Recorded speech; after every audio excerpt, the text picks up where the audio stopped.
फिर एक दिन हुआ क्या कि रेखा के मम्मी पापा नैनीताल से बाहर जाने वाले होते, ठीक है। तभी निशांत का प्लान बना कि चलो तुम्हारे मम्मी पापा भी नहीं है, हम दोनों भी घूम करके आते हैं कहीं से, कोई दिक्कत नहीं, वो बारगांव जा रहे हैं, हम लोग भी घूम लेते हैं। निशांत बोला रेखा को, रेखा बोली अपनी दीदी निशा को। निशा कही कि नहीं बुआ, अभी तो तुम नहीं जा सकती हो क्योंकि मम्मी पापा हैं, ये वो शाम को 6 बजे तक वापस आ जाएंगे, तुम लोग जाओगे, अभी 10 ही बज रहा है, कैसे होगा, मुझे डर लग रहा है। लेकिन जैसे तैसे रेखा ने अपनी बहन निशा को मना लिया, ठीक है। निशांत के पास एक स्कूटी था। निशांत स्कूटी लेकर के 10 बजे पहुंच गया रेखा के घर के बाहर, ठीक है, थोड़ा सा गली के आगे ही पहुंचा था, ठीक है। उसके बाद रेखा को कॉल करके बुलाया कि आओ चलो हम लोग चलते हैं। रेखा को उसकी बहन साफ साफ हिदायत दे रही कही हुई थी कि हम जैसे ही कॉल करेंगे तुरंत तुम आ जाना, 5:30 तक तुम आ जाना, क्योंकि 6 बजे शाम को पापा मम्मी दोनों वापस आने वाले हैं।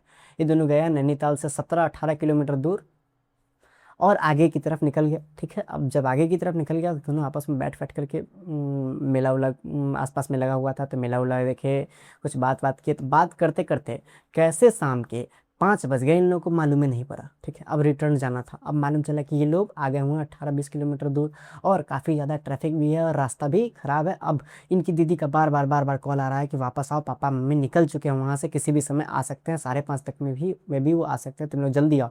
अब रेखा बोली निशांत को कि जल्दी तुमको 15 से 20 मिनट के अंदर तुम कैसे भी मुझे घर छोड़ दो, नहीं तो आज तो हम लोग गए, आज तो हम लोग का लव स्टोरी यहीं पे ख़त्म हो जाएगा, ठीक है। अब निशांत कहा कि ठीक है स्कूटी पे बैठो, मैं तुम्हें जल्दी से जल्दी छोड़ दूंगा।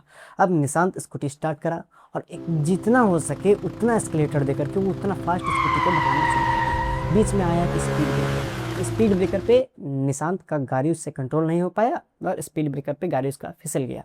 स्पीड ब्रेकर के दूसरे साइड था खाई, ठीक है। फिर अचानक क्या हुआ कि जब निशांत गिरा तो निशांत के सर से बहुत ज़्यादा खून निकल रहा था, बहुत सारा भीड़ उड़ा गया। अब भीड़ जैसे ही आया हुआ था तो क्या हुआ कि निशांत को सभी आदमी उठा करके हॉस्पिटल लेकर गए।